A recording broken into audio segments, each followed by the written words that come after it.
Are you ready? Ready. All right, let's go. Kevin here, top 1 financial advisor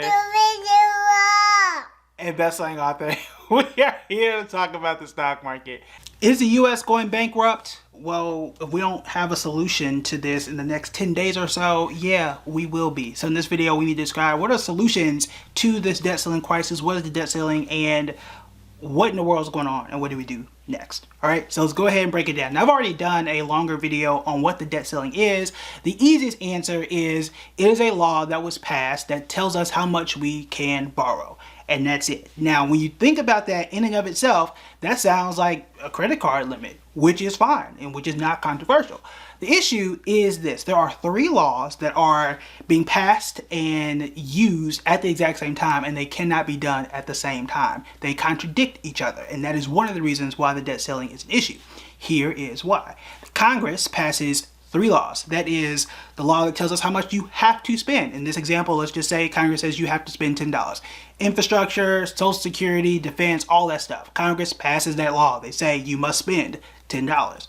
Congress also says how much money the government can collect. These are tax laws. Then in this case, we can say that Congress says you must spend 10 and you must collect 8, and that's it, which leaves you with what? -2. You spend $10, but you can only take in 8, and you can't take in any more because that's the law. You are going to end up with a deficit, right? You're going to end up in debt of $2 in this case. The debt ceiling is the law in which tells you how much you can borrow. You cannot do all 3 of these things at the same time. That is why we're running into this issue, because if I have to take in 8 and I have to spend 10, well, that means I would have to borrow 2 to follow those 2 original laws, and that is why we're running into this issue, because Congress wants to fight over how much you can allow them to borrow, even though you told them to spend this much and that you can only collect this much. That's basically it. It's this weird triangle of math and laws. So that is the issue that we're running into. We have until June 1st before we run out of money completely to follow those laws in terms of what we can spend, what we were authorized to spend. Now, the other issue here is right now, as of today, we have about $54 billion left, which sounds like a lot of money until you realize like we are, multi-trillion-dollar nation that has to spend trillions of dollars. 54 billion is a small amount for the entire country. So that is the concern here. Now, there are 3, perhaps 4 ways to get around this. One is Congress gets everything together and they negotiate or whatever and just raise the debt ceiling. That's one way to do it. That's the easiest way, the most clean way that's not going to end up in court. You could easily do that. Okay, now in a perfect world scenario, you would pass the debt ceiling, you increase the debt ceiling and just get rid of it. All nations except for us and Denmark are the only 2 countries that even have a debt ceiling. Or you could pass the debt ceiling and raise it to a ridiculous level that we are not going to come up on in the next 15 or 20 years. Again, in my previous video, Denmark's debt ceiling is like, I don't know, like $40 trillion or something ridiculously high that they set like 20 years ago. And they are not getting close to that. We could do something similar if we were to choose to do that. But that's, they're fighting about it, and they're going to continue to fight about it until June 1st. Hopefully, it ends relatively soon. So that's one way. The next way is what is called the 14th Amendment. Now, the 14th Amendment was passed during the Civil War, and a part of that amendment says that the U.S. debt shall not be questioned. The president has the ability, in theory, in legal theory, the president has the ability to say, look, I'm going to invoke the 14th Amendment and we are going to continue to borrow that $2 in this case to follow the laws that Congress already passed. And that is unconstitutional. You could also argue this. It's unconstitutional to even have a debt ceiling because you can't tell me to borrow this much and collect this much in taxes without borrowing somewhere. So that is another way that it could happen. The issue with the 14th Amendment is that it could end up in the Supreme Court. And what you don't want to do, especially if you are counting on U.S. bonds, which we all are in one way or another, you don't want this ending up in court and things not go your way, and then you realize that you're not collecting the interest that you thought, and then you run into a calamity of financial issues. So you don't want to do that necessarily, but it, I guess, is an option on the table as opposed to default.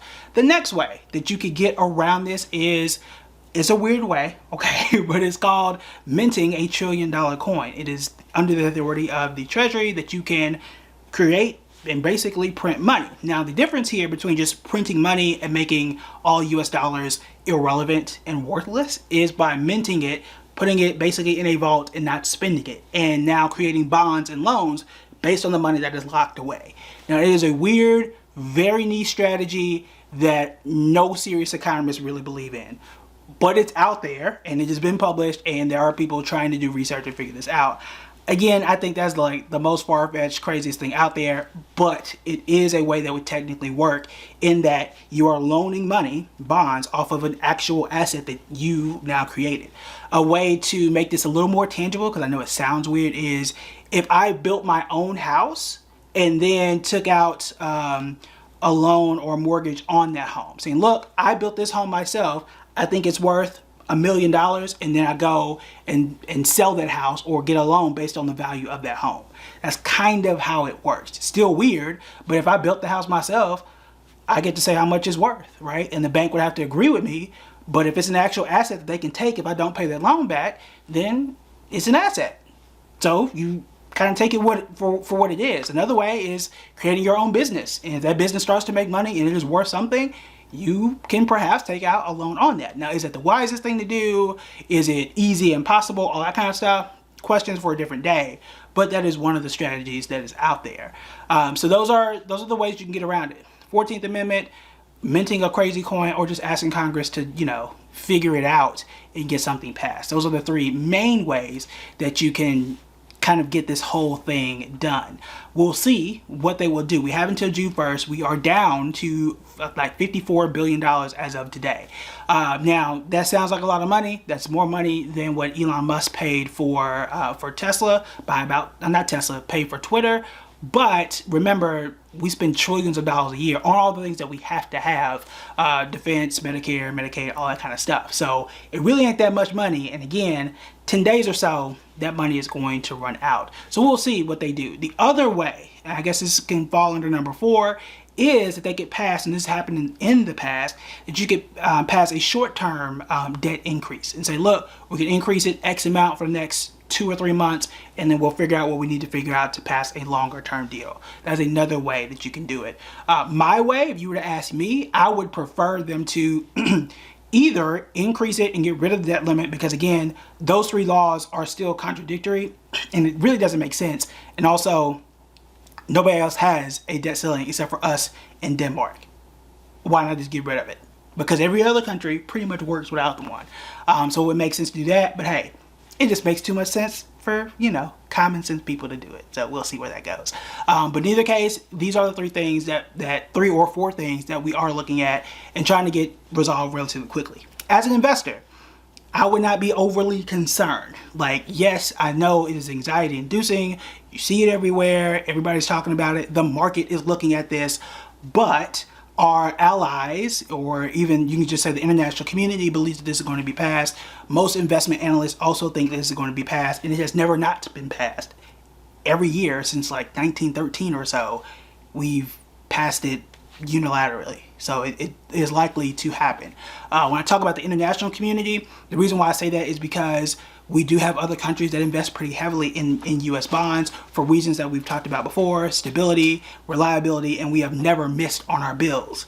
And hopefully that's going to be the case this year as well. But when we talk about all the US debt, the $31.4 trillion that we do have, about a third, a little more than a third, 35% or so, is owned by the federal government themselves. I know it sounds weird, but the way that Social Security works, or paid out through bonds and all that. Another third of it is owned by us, by US banks, by individual investors. Y'all know y'all buying those I bonds?